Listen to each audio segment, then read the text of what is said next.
lord, all the jesters are within the castle's walls. Lock the gates. Lock the gates.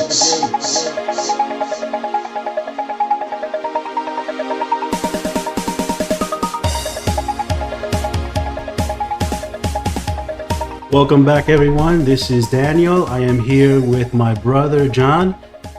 And today we're going to be talking about being prepared for when shit hits the fan. And the topic for the day is radios. We're going to talk about different types of radios. How far can a radio go in reference to the signal? The difference between handheld versus mobile or base radios. What's a good radio? Anything else that we should add in there, John? Go bags. Go bags, yes. Yes. I think that'll be a fun topic with radios. Perfect. So let's get started with this. In reference to radios, and I know that you recently got into radio preparedness. Once you told me that, I said, like, oh yeah, I've been doing this for a long time. I have my ham license, I have my GMRS license, and so on. So hopefully it's been a few good months for you, and you're going to learn a lot more, because it's always about learning when it comes down to radio. Yeah. Now I kind of jumped straight into it, and I got this bad boy, which is the Wuxan 805G, KG805G. I have really good ratings on there. I didn't read the part where you should have a PC to set it up. I only have Macs. So this one has, although as nice of a radio it is, it's useless almost to me because it's so difficult to program. And then I made the way over to my Bowfangs, which I actually absolutely love. It was half the price, got two radios in one. I keep one in my bag, and I like to leave it on as I roll around and just see what signals I pick up and whatnot. So. Do you leave it in scan mode? Yeah. When I'm driving around, I'll turn it on scan mode just so I can see what I'm picking up on there, which is really cool because, you hear all sorts of stuff, from just people using it in their day-to-day in their business over to, like, catch ambulatory services sometimes within there. In my prior lives, it was like, no big deal, I'll be all right. But now being a family man, wife, kids, I'm like, oh no, like I need to be able to talk to my family if God forbid something went down. So that was the main catalyst that got into it. Now why it kind of evolved, and I would say this prepper part of me was already in me, but it complemented it very well, I would say. So now I got my go bag set. That's why I said, let's talk about go bags. I got a whole go bag set. I need to throw another radio into there as well, too. Like food supplies and all that stuff, because it's getting crazy out here, man. But what made you get into radio initially? I've always been fascinated with different types of things, broadcasting, communications, and I've done the cable television broadcasting, filmings, and things like that. So it was like the next step to do something right at home, because I at that time I couldn't bring a cable television studio into my house. I mean, now we could with a computer and all this software stuff, but back then we couldn't. So I wanted to do something and do it at home when I didn't have to worry about, like, oh, it's negative 10 degrees outside and I don't want to go out. So what can I do at home as a hobby? So that got me into it. I got a ham radio license at that time for that. So in reference to the go bags, we'll talk more about that. And remember that I told you that I volunteer for the Community Emergency Response Team. It's a CERT. And that's part of the training that we're given. It's like making sure that you and everyone within your family have a go bag with essentials like 3 pairs of socks, 3 pairs of underwears, things that you need, medicine, eyeglasses, prescriptions, things like that. So I'll let you talk more about that when we get to the go bags. For sure. So let's start off with radios. What type of radios are out there? And I have a little breakdown over here in reference to the simplest type of radio. If you don't want to communicate or do dual communication, duplex talking to other people, and just listen, almost like you listen to with an AM or FM radio, you can get what is known as a scanner. And the scanner allows you to different frequencies within your area. You can get emergency service, you can get some police, you can get EMS, you can get the weather channels and things like that. You can also hear other people within GMRS and ham radios and things like that, but you will not be able to communicate with them. So to me, the scanners is like I don't want to use the word bottom of the radios, but the simplest type of radio someone can get into, because there's nothing to set up. You just turn it on and you listen. It's just informational emergency broadcast or whatnot. Yeah, it's just like your radio in your background on your bookcase. Oh yes, that's one of my. That's a Bofang.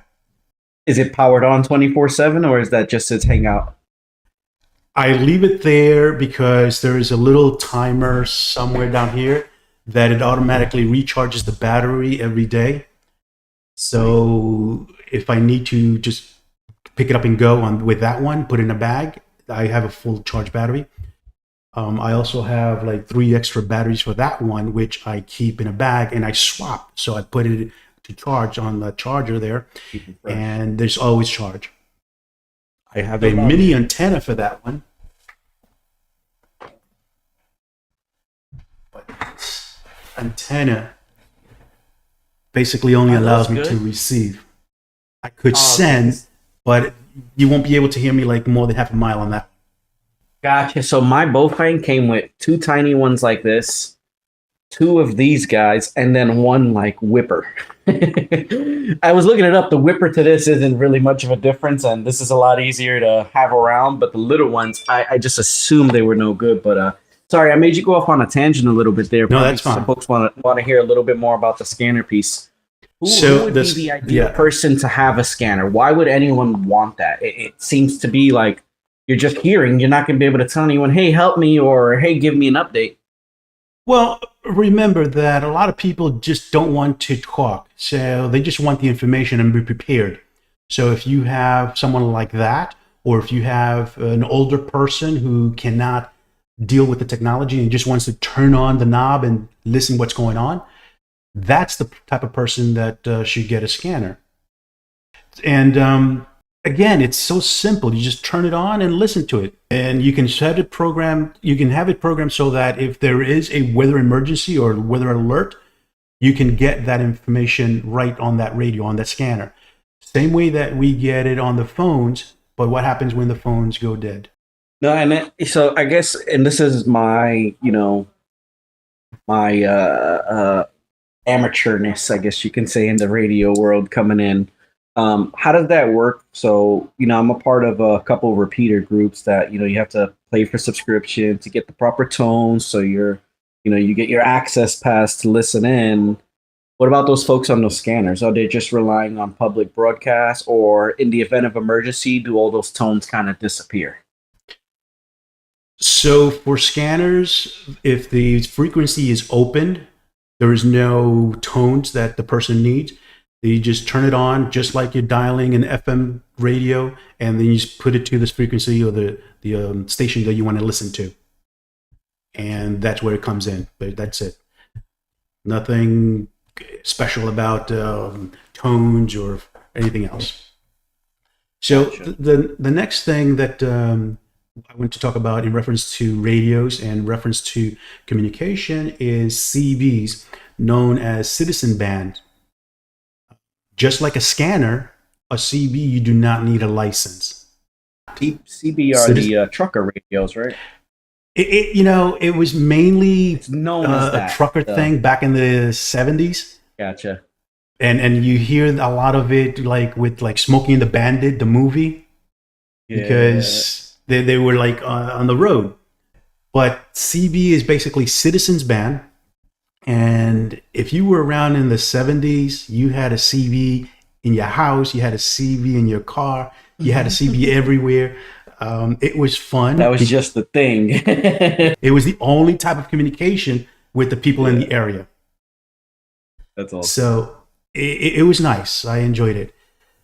The CV, the problem with the CV, we'll talk more about the distance and things like that in a few minutes. But CV, you do not need a license. Anyone can get it. Fairly simple. It has usually 40 channels, unlike your Bofan, where you can actually tune in the frequency. This one is just clicking like a television channel, either in channel 1, channel 2, channel 3, and so on. So that's the CB.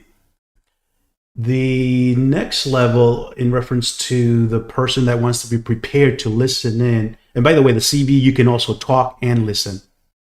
The next one is Family Radio Services, also known as FRS. But that one, you, again, do not need a license. But when we talk about the distance, you're going to see the difference between having an FRS or a GMRS. And that would be the next FRS, one. The FRS is going to be more along the lines, those little walkie-talkies you could pick up in Walmart or something like that, right? For the most part, yes. FRS is what we used to know as the walkie-talkie we used to get for Christmas. And you go around the block and it's like, can you hear me now? Yeah, that's exactly what I think of. So the good part about the FRS is that it's not that bad if you have it for the kids and you're going to a park or you're going into a mall where the signal will go in through the mall for the most case.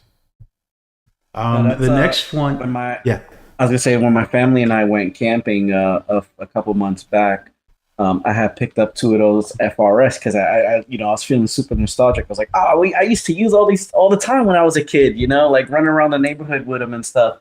I was really shocked to see, though, that from the cabin to where I was fishing at, I wasn't connecting. It was less than a mile. And I was like, oh, man, these things have really changed. But I was picking up park rangers from, like, the other side of the park. We'll talk more about that part. Here's the thing. Yeah. You were used to listening to, like, a walkie-talkie or an FRS or whatever it was when you were a kid, but you were only going around the block. You were going 2 blocks away. Yeah. And you were like, oh, this is great. But now you want to go a mile away, and this type of radio has distance and obstacles, barriers where it prevents it from going that far. Okay. So we'll jump into that on the next question in reference to how far can we talk. GMRS. GMRS is the General Mobile Radio. The S is for service, by the way, General Mobile Radio Service. That one you do need a license, but the license is so simple to get. You log into the FCC's website, you enter your information, you pay a nominal fee. I forget how much it was. You tell me. $30, I think it was, for 10 years. $30 for 10 years. So you can't go wrong. Then you receive what's known as a call sign, and that call sign allows you to use the frequency within GMRS. That one you pay because you're going to be able to go a further distance, and you need to know a little bit more about radio so that you don't interfere with other type of equipment. There's no test. Just a small anecdote there. When I was joining my repeater club in Miami, they make you take a little test. They did? Before, they give you a 10-question test, and you have to have 100% to be able to get access within there. Just same thing along the lines, making sure you're not interrupting other frequencies, making sure you're using the right tones, making sure that you're calling yourself out properly. So just following the proper etiquette, but also the regulation as well too. You do want to identify who's talking on these frequencies, and you want to make sure that those people that are using it know how to use it properly. That's the first time I've heard someone taking a little test for the GMRS to get onto a repeater. That's good. I like that. And it had to be 100%. Nice. The next level would be the ham radio, which is also known as amateur radio. And ham radio basically allows you to talk to people around the world and into space. With a ham radio, you can actually tune in to frequencies and talk to astronauts that are out there, and they will reply. With a ham radio, you can also send a signal so far that some people do what's called moon bounce, and they send a signal in the direction of the moon, and then they get the signal back a few seconds later. Insane. So ham radio could be a powerful thing. I'm not saying that you're going to talk to another galaxy and I'm gonna talk try. to ET or anything like that. I mean, you can try. Weather stations, it's basically the same as a scanner, but it's only going to be the weather emergency channels, which is, like, I forget what it is, like 6 of them, 8 of them, I don't remember. So depending on what part of the country you're in, you're going to pick up a signal for the closest station. Yeah. And like when you're driving around and sometimes, or on your TV, you hear a tone that says this is a broadcast emergency signal. It's a test only. So similar to that, but this one is dedicated just for the weather, and it will tell you the weather within your region. So that would be a weather station radio. And those I guess emergency alerts, they just override whatever's playing at that time. It has priority. There are different types. I have one that does what you're saying. That if I'm listening to a different station and I do have the emergency alert active, as soon as there's an emergency in my area, it will switch over and say a tornado has been spotted in blah blah county, and then you can say like, "Oh crap, let me go into my bunker." Got a blast. That's awesome. Yeah, so there are others. I remember those little radios. Always, we keep them in the back of all of our retail locations. So in the event of any sort of catastrophe, it's like, protect the equipment. We'll hire more people if you die. I know, right? That's crazy. Whenever there's a catastrophe, all the emergency signals go out. All right, wrap everything in plastic, put sandbags, and stay safe too. Gotta love That's it. crazy. So the next type of radio. Oh, and to answer the other question, there are some that is just dedicated for the weather. So it will just stay off, not play anything until there's an emergency. Yeah. The last one I want to talk about is emergency shortwave radio.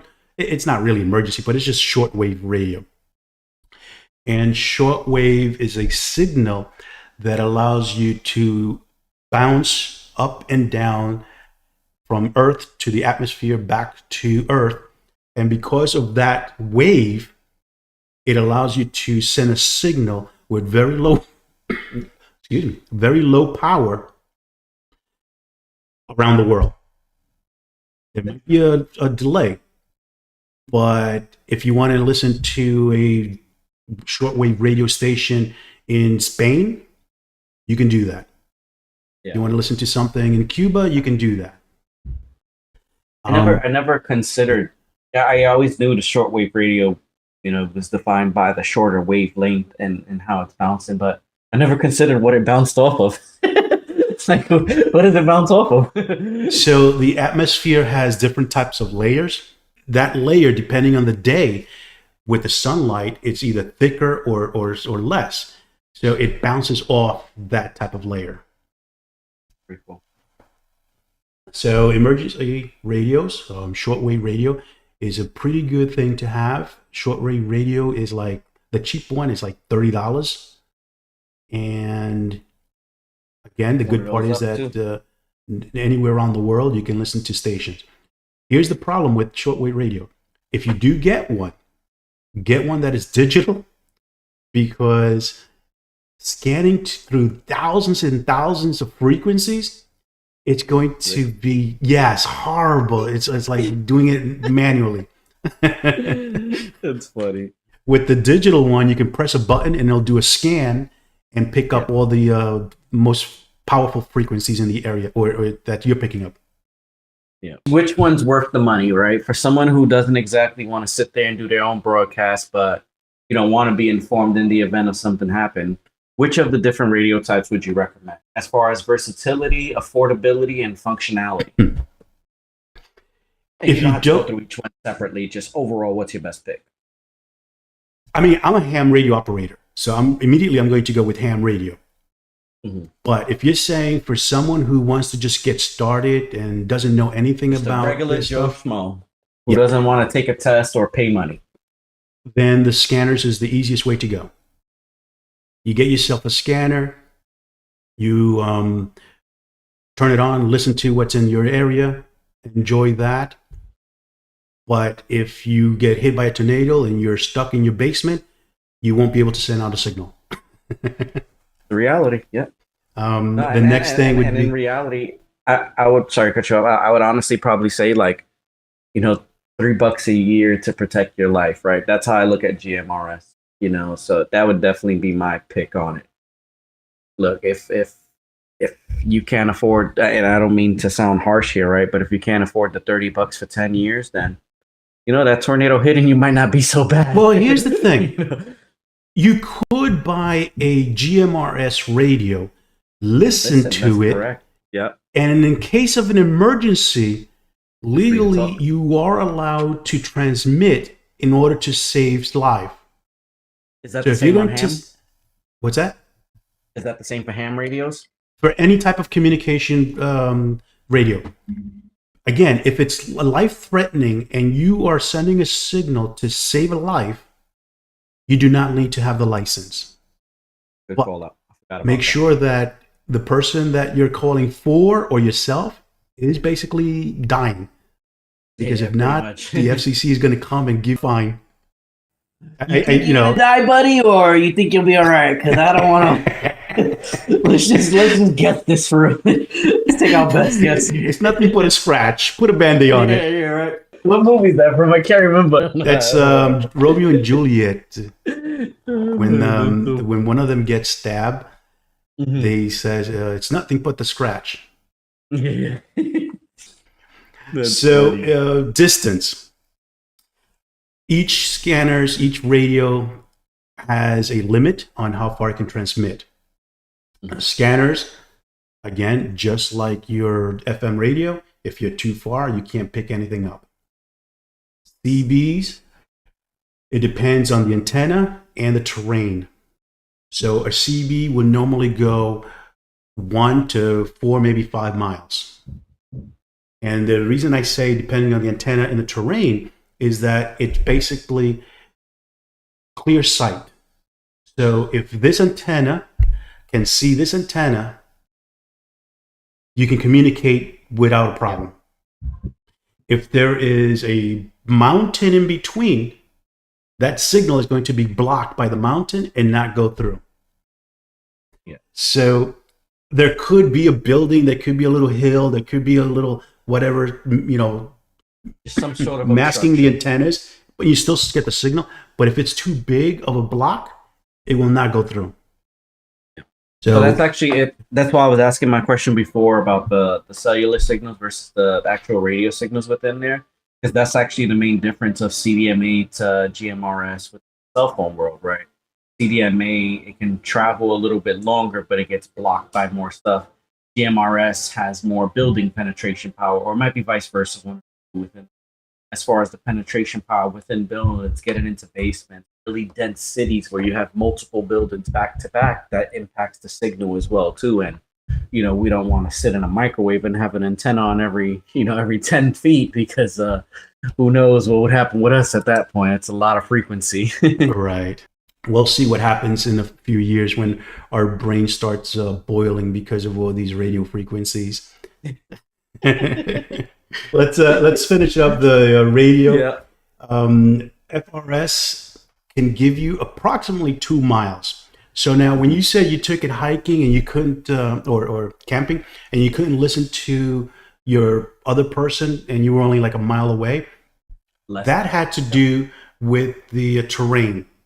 Mm-hmm. So if one person was at a valley there was a little hill or mountain, and then you were at the lake at the other side, also low, that signal couldn't travel through that mountain. So my situation was my wife was in the cabin, and I went downhill and around the bank a little bit to go fishing.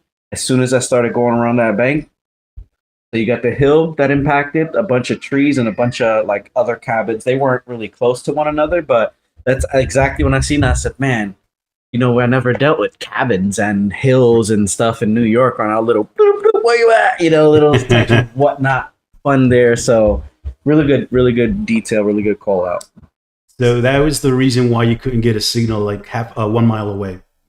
Yeah. The GMRS, on the other hand, you can get approximately 25 miles. Yeah. And that has to also do with the amount of power that you're putting out. On the GMRS, you're allowed to put out up to 50 watts.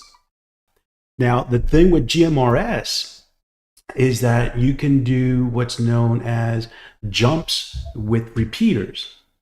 So if, let's say, this radio is at New York and this other radio is in Florida, in theory, if in between there are repeaters, so this radio will send a signal to one repeater, that repeater will send a radio to the next repeater will send a radio to the next one until it gets to the other radio. And all those repeaters have to be talking, like connected in some sort of facet. They all have to be on that same signal and talking to each other. And that type of connection is known as a network or a hub. Mm-hmm. It's rare, but it exists. So you can get a few hundred miles with one little radio that you have in your pocket. Yeah, so in theory, if we had a repeater set up, chain set up between us, I could be, and you'll be able to hear me right from the radio behind you on there. Yep. Yes. That's pretty cool. You have to have a lot of coordination with people in between you. I was just going to ask, so what does the latency look like that, right? So say the network is set up, we have our daisy chain from me to you, whatever, network we're on or hub we're on. What's the latency like? Am I hitting in you and then it's hitting a repeater to repeater to repeater and then you're getting it 20 seconds later? And I know I'm asking more for the audience. No, you'll basically hear it like if I'm talking, like we're talking right now. Real time. Yes. Like right now, I'm in Texas, you're in Florida. Yep. And we don't have to say like, oh, give me a second, your signal didn't come through yet. It's like we're hearing each other. So the same way we're hearing each other now, you can hear each other through the network of radios. And I intentionally asked that question, right? Because when people think of radios, they think of it like, ancient technology. And they don't realize that that's exactly how your cell phones work, right? The network that you're on is essentially a network of repeaters. So when you pick up your phone, it's just a digital hey, right? That's going through that same exact network, right? So, and I think honestly why radio is not necessarily a forgotten art, but it's just doesn't have no attention because they make it so easy with these fancy gadgets. And oh, by the way, in between that, you can go look up some weird shit on the internet too, right? So, and I think that's why this art is kind of vanishing a little bit. But that's also why I give my kids those little radios to play with, right? Just kind of, implementing it in their brain, right? So they can, when they get older, they understand, hey, this, and who knows what the hell they're going to have when they're right, and this is how it works. But I want them to know the backbone of it all. So that was GMRS, approximately 25 miles, and with repeaters, you can get hundreds or thousands of miles. Ham radio, we talked about that you can talk about around the world. You can bounce signal off the moon. The weather scanners is just like any type of scanners, if it has to be local or within the region of where that is broadcasting. And emergency shortwave, again, it bounces the signal, so it will go around the world. It's like you constantly see or hear about theories, television shows where someone picks up a signal that's like, oh, I'm picking up a signal.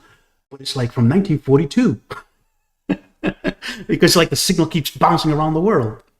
I don't know. Is that possible? Who knows? That's for the tin hat episode.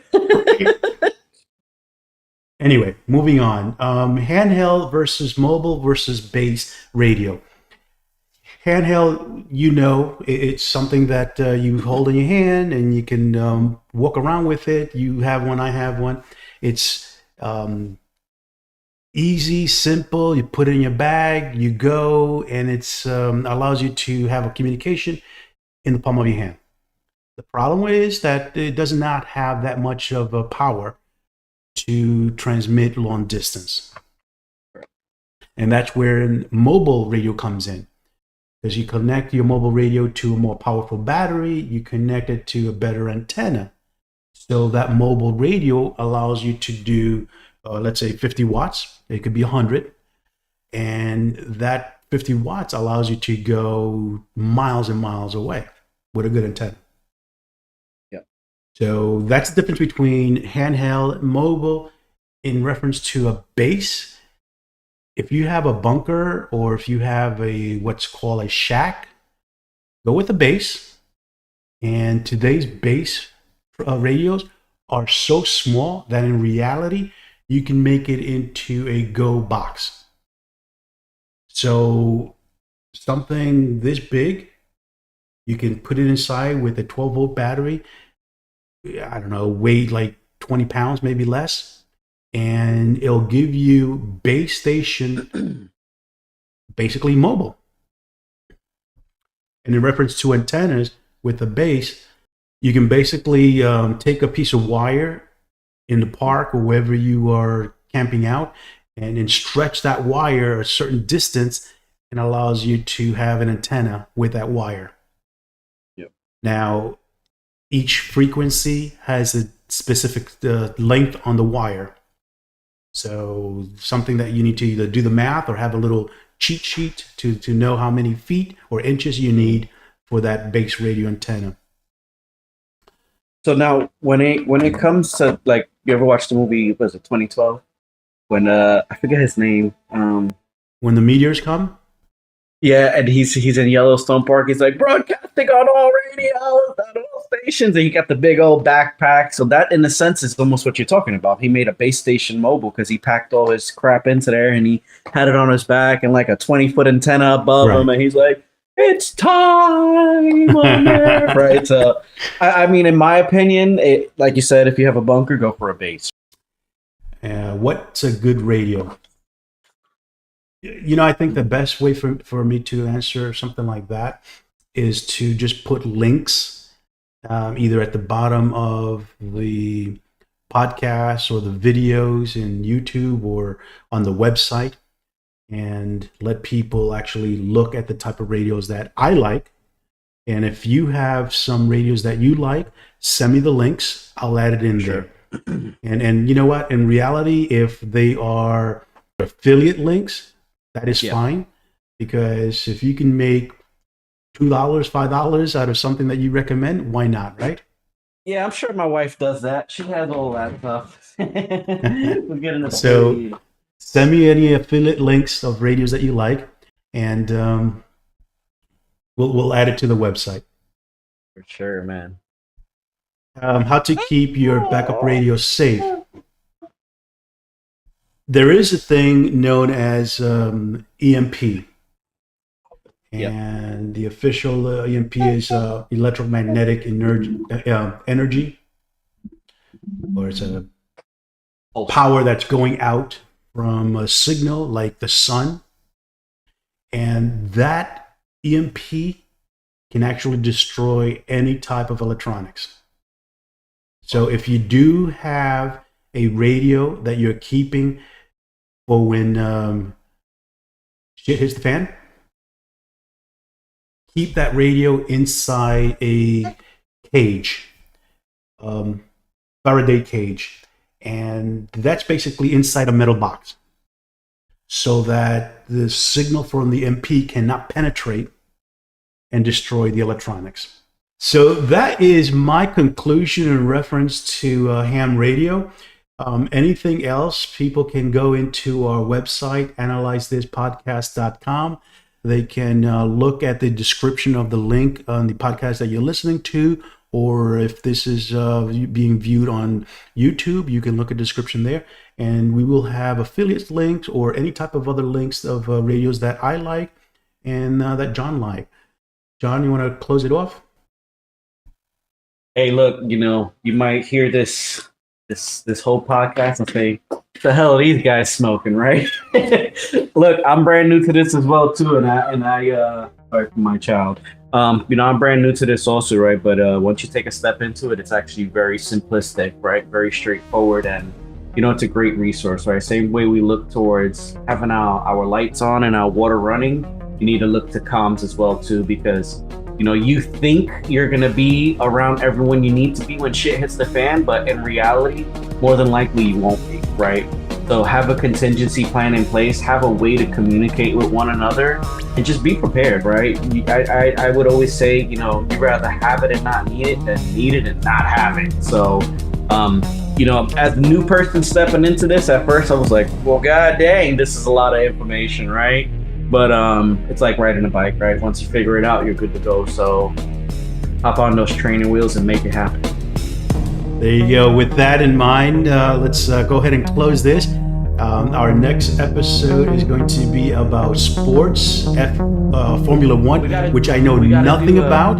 And John is going to take the charge of that one because I'll give you my opinion about sports when we get to that episode. Have a good day, everyone.